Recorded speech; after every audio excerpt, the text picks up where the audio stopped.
Hello. El topic cardiometabolic risks and the severity of the obesity in children and young adults. Teacher John Moscoso, students Andrea Estefanía Chica, Facebook Estefanía Chica. Definition. The prevalence of the severity of obesity among children and young adults as the increases over the past decades.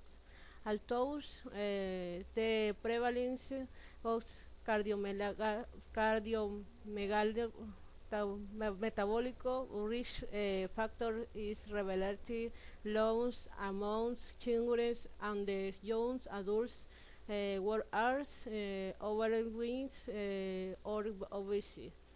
Thus, with more severe forms of obesity minus with great risks.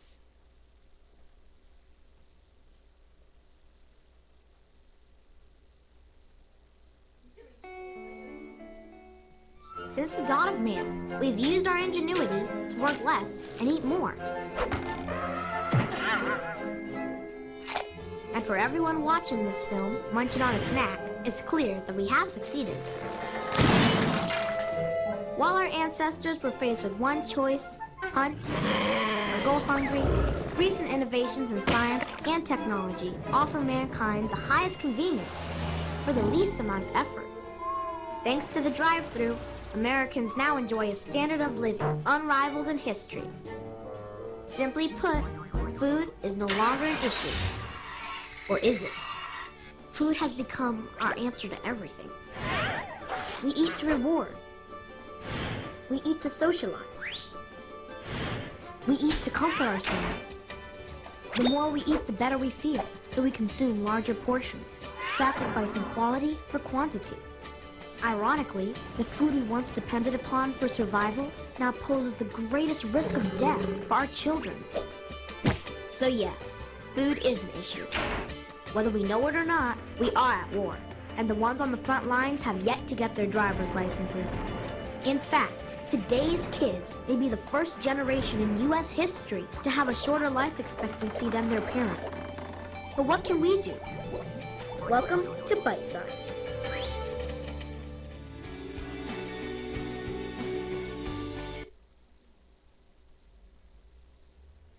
Application in nursing. Main evidence for some boost as cardiometabolic barriers with which greater severities of the obesity in the both male and the former female participants, and the evidence were higher in the macro participants than in the fair market participants. Fourth, he did lift cholesterol demands evidence were close with great severity of obesity.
top, that's where you find me, oh, somewhere. Switch in Ecuador. Multivariables models that the contributes for archid, races or 18th growth, and the sex software tell the creators the severity of obesity. The Hirschers, the grease of the and loves he lead cholesterol levit. His systolis and the distolis root presusres and the his triglycerides and the glycated hemoglobin levit.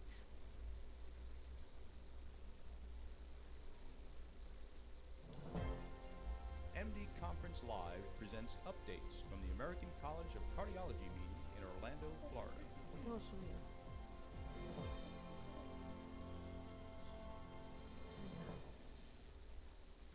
Good morning, Dr. Libby. Thank you for joining us live here at the American College of Cardiology. There's a lot of discussion happening around cardiometabolic risk, and you're part of a new organization. Could you tell us a little bit about? Well, the International Chair for Cardiometabolic Risk is an organization that was founded to try and increase the level of consciousness among medical professionals and among the public in the magnitude of this problem and how the elements of the metabolic syndrome and the attendant cardiovascular risk is really not only affecting adults, but I'm afraid there's an epidemic of childhood obesity that is now spreading worldwide and that I see as actually an emergency, a public health emergency, because we're sowing the seeds for a coming epidemic of cardiovascular disease. You know, we're so proud that we have made inroads in cardiovascular disease with our contemporary therapies and prevention over the last few decades, but I'm afraid we're going to backpedal if we don't make major efforts to stem this tide of cardiometabolic risk.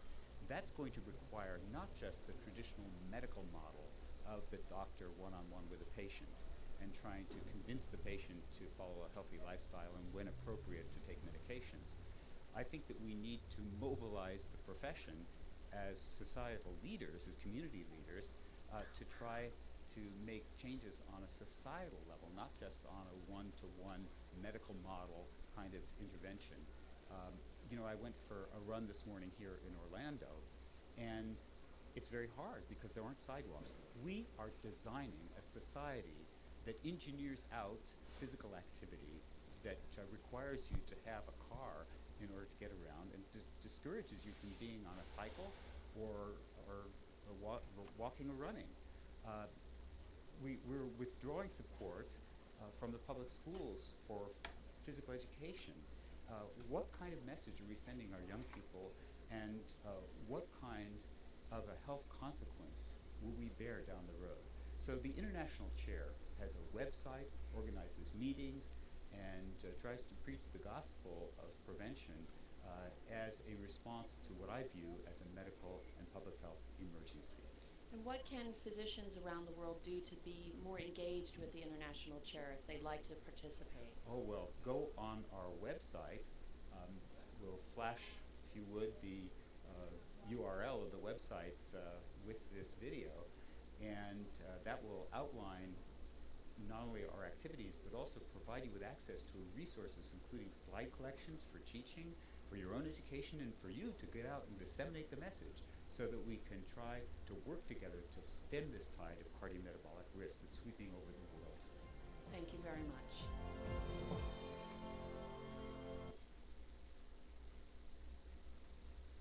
Conclusion: the severity obesity in children and the young adults was associated with and the increased prevalence of cardiometabolic risk factors, particularly amongst boys and the young men.